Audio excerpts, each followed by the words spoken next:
إن الله يأمر بالعدل والإحسان وإيتاء ذي القربى وينهى عن الفحشاء والمنكر والبغي يعظكم لعلكم تذكرون নিশ্চয় আল্লাহে ন্যায়পৰায়ণতা সদাচৰণ আৰু আত্মীয় স্বজনক দানৰ নিৰ্দেশ দিয়ে লগতে তেওঁ অশ্লীলতা অসৎকৰ্ম আৰু সীমালংঘনৰ পৰা নিষেধ কৰে তেওঁ তোমালোকক উপদেশ দিয়ে যাতে তোমালোকে শিক্ষা গ্ৰহণ কৰা وأوفوا بعهد الله إذا عاهدتم ولا تنقضوا الأيمان بعد توكيدها وقد جعلتم الله عليكم كفيلا إن الله يعلم ما تفعلون তোমালোকে আল্লাহৰ অংগীকাৰ পূৰণ কৰিবা যেতিয়া তোমালোকে অংগীকাৰ কৰা আৰু তোমালোকে আল্লাহক সাক্ষী কৰি শপত দৃঢ় কৰাৰ পিছত সেয়া ভংগ নকৰিবা নিশ্চয় তোমালোকে যি কৰা সেয়া আল্লাহে জানে ولا تكونوا كالتي نقضت غزلها من بعد قوة أنكاثا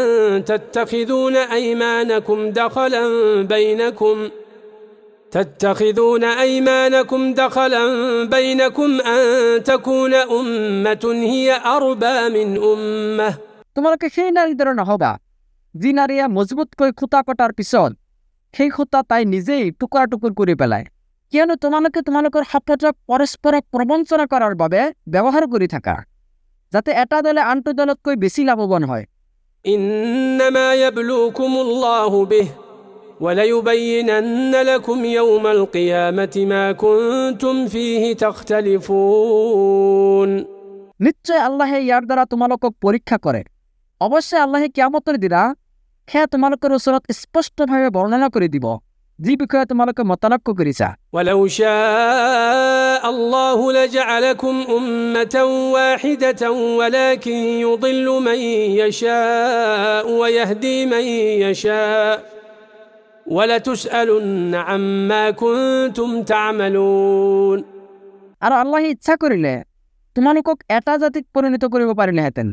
কিন্তু তেওঁ যাক ইচ্ছা কৰে বিভ্ৰান্ত কৰে আৰু যাক ইচ্ছা কৰে সৎ পথত পৰিচালিত কৰে তোমালোকে যি কৰিছিলা সেই বিষয়ে নিশ্চয় তোমালোকক প্ৰশ্ন কৰা হ'ব ولا تتخذوا أيمانكم دخلا بينكم فتزل قدم بعد ثبوتها وتذوقوا السوء بما صددتم عن سبيل الله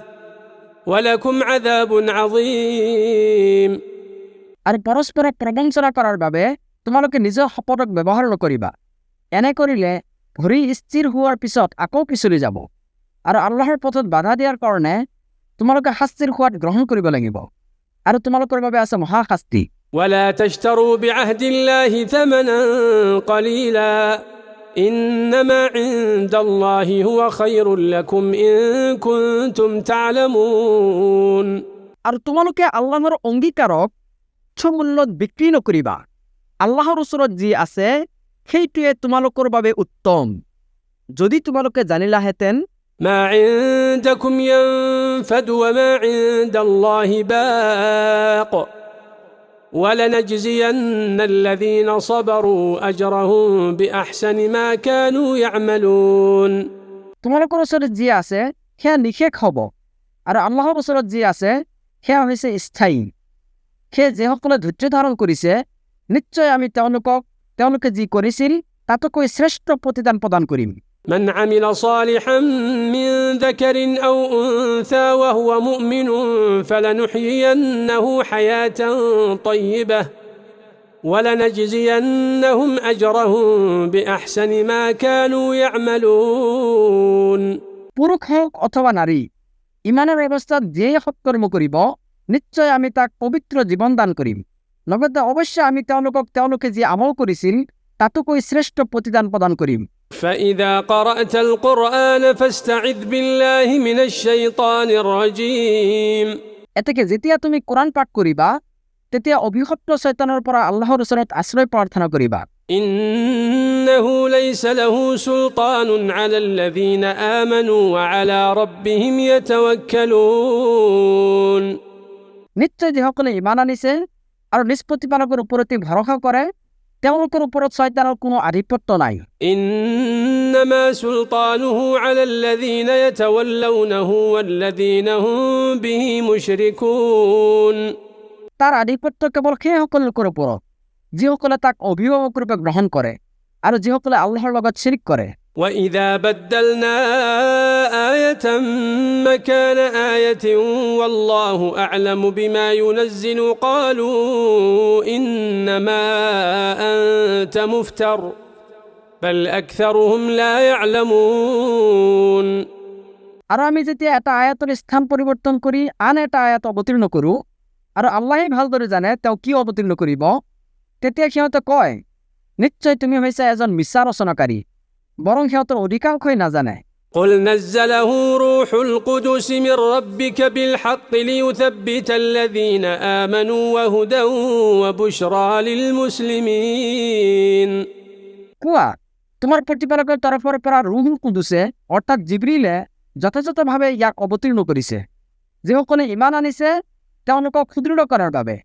আৰু ই হৈছে হিদায়ত লগতে মুছলিমসকলৰ বাবে সুসংবাদ স্বৰূপ। ولقد نعلم أنهم يقولون إنما يعلمه بشر لسان الذي يلحدون إليه أعجمي وهذا لسان عربي مبين। আৰু নিশ্চয় আমি জানো সিহঁতে কয় তাক এজন মানুহে শিক্ষা দিয়ে, সিহঁতে যাৰ প্ৰতি ইংগিত কৰে তাৰ ভাষাটো আৰবী নহয়, অথচ এই কোৰআন হৈছে সুস্পষ্ট আৰবী ভাষাত। إن الذين لا يؤمنون بآيات الله لا يهديهم الله ولهم عذاب أليم। নিশ্চয় যিসকলে আল্লাহৰ আয়াতসমূহৰ প্ৰতি ইমান পোষণ নকৰে আল্লাহে সিহঁতক হিদায়ত নকৰে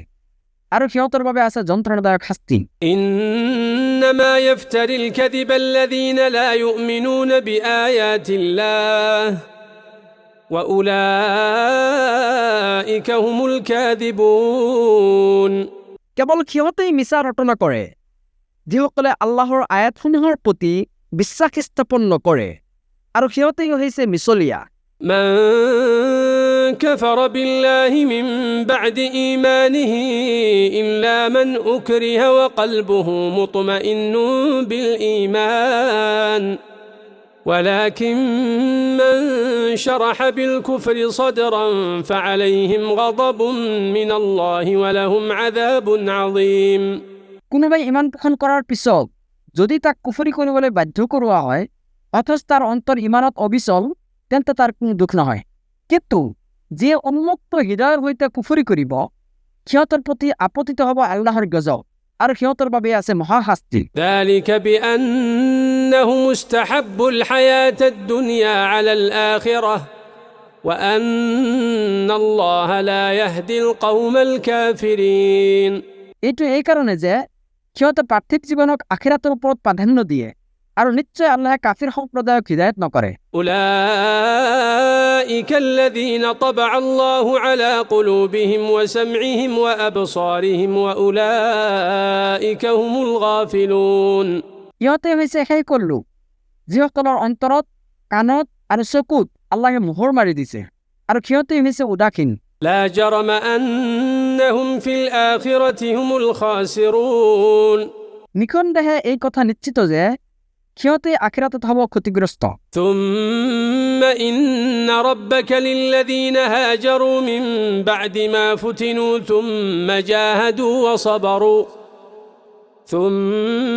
جاهدوا وصبروا إن ربك من بعدها لغفور رحيم। এতেকে যিসকলে নিৰ্যাতিত হোৱাৰ পিছত হিজৰত কৰে, তাৰ পিছত জিহাদ কৰে আৰু ধৈৰ্য ধাৰণ কৰে,